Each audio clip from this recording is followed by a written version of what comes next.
Hey everyone, welcome back to the channel. Thanks for tuning in for another episode. Today I want to talk about a few discontinued soft plastic baits that I wish they would bring back to market. I was trying to do a little bit of cleaning up in here and I found a couple of packs that I thought I would talk about.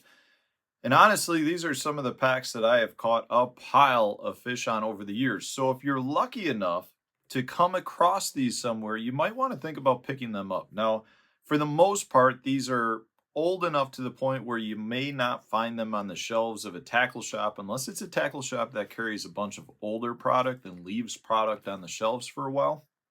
But realistically, you're going to be better off finding these at, say, a garage sale, or sometimes you go to like a flea market and they have a box full of plastics and you can dig through it.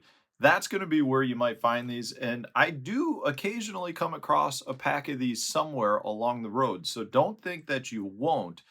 I'm just telling you, if you find them somewhere, you probably want to snatch them up. As far as I know, they don't go for a whole pile on the secondary market, so you might be able to find some on eBay or a secondary marketplace as well. But if you do find them, you might want to give them a try. Maybe you have tried them and you feel the same way I do, that we should try to bring them back. So I'd love to know in the comment section if you agree or disagree or have other soft plastics that have been discontinued that you'd like to see somebody bring back as well. So let's get into this.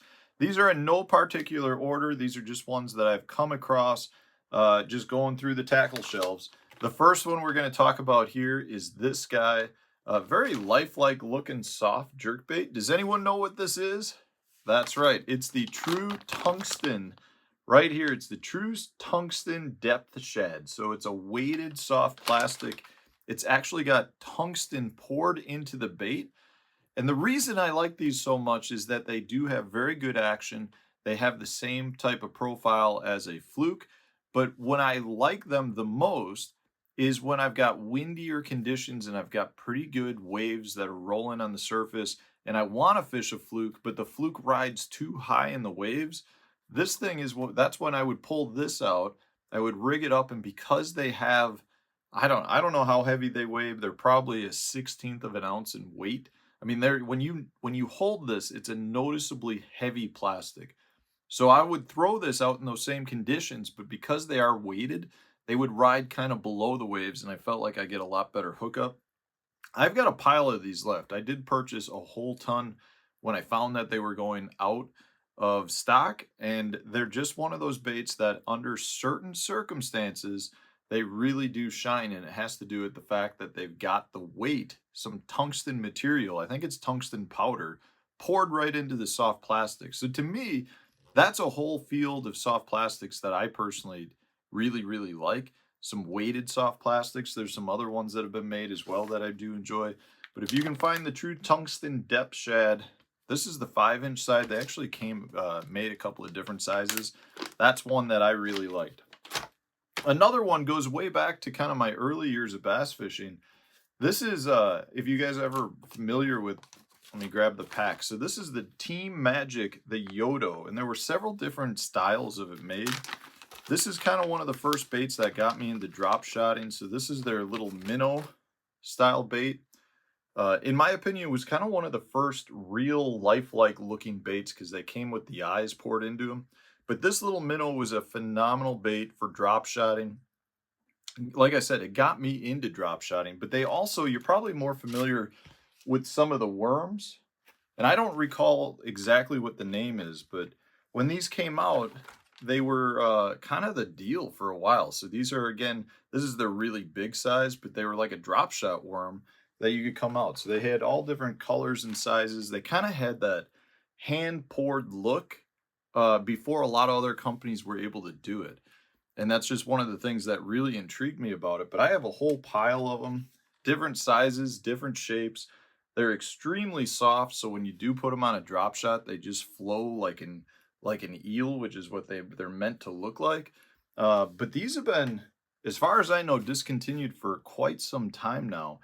But they were, like, in my opinion, they were one of those companies that really started producing plastics that made, that were really catching the angler's eyes in the tackle shop. I would look at them and I'd just be like, I gotta have some of these. They're really very cool baits.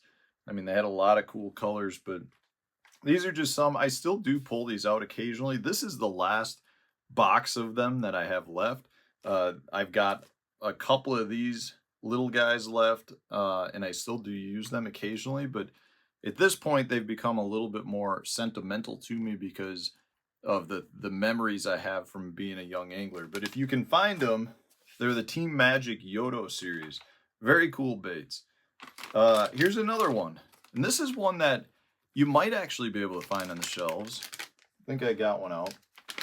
This is the Berkeley Powerbait Shaky Snake. So this is a shaky head that kind of incorporated the normal shaky head style worm, but at the bottom kind of had that zipper type build to it. So you kind of got a lot of different things going on with respect to it being just a shaky head.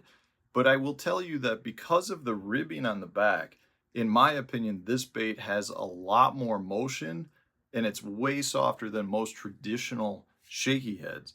Now, I'm lucky enough, I've got a pile of these, but I use these all the time still. This is one of my favorite colors, actually. It's just the green pumpkin with the chartreuse tip tail. The other thing is when you do move it and on the fall, I feel like you get some good side-to-side motion out of the tail. Just generates a pile of bites for me.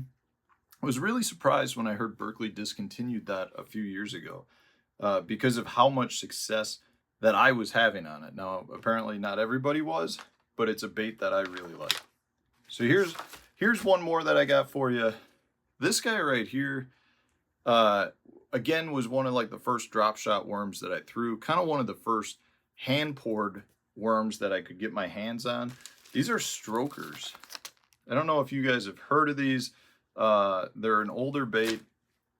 They're just, again, it's kind of goes back to the Western weenie worm craze that came out. Lots of hand poured, heavy salt, drop shot style baits. This is one particularly that I've had a ton of luck on.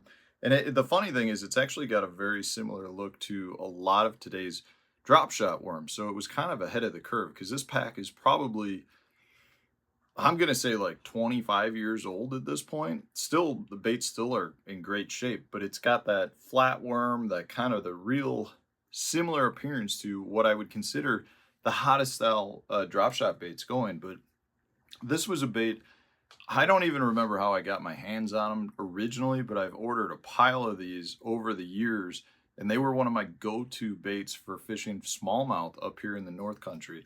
I haven't seen these in a long, long time. I'd be really surprised if you could find them anywhere that's not out west. But if you can find them, you can see how old the packaging is. The Strokers hand-poured drop shot baits are absolutely phenomenal. So those are just a couple of the ones I grabbed off the shelves. You know, I feel like plastics a lot of times are harder to find than discontinued hard baits. Hard baits, you know, they exist for so long, but when somebody uses up a pack of baits, they're gone at that point. So you can't really buy a used bait. So for me, anytime I find that there is a plastic bait that goes out of business, or not out of business, but is discontinued, I try to buy up a bunch of them if I can. A lot of times it's not even a bait, it's a particular color. You know, I've talked about before the Jackal Flick Shake used to make a pink colored worm. That was one that I've looked for a long time trying to find. I have not been able to find it. And I wish I had bought a bunch of those because that was one that I've had a lot of luck on as well. Anyways, those are just a few discontinued baits. If you happen to come across them at a flea market or garage sale, give them a try. They're pretty good. So thanks for watching, guys. I appreciate all of you. If you enjoyed this video, hit the like button, subscribe to the channel if you haven't done so already. Stay tuned. New one coming out tomorrow.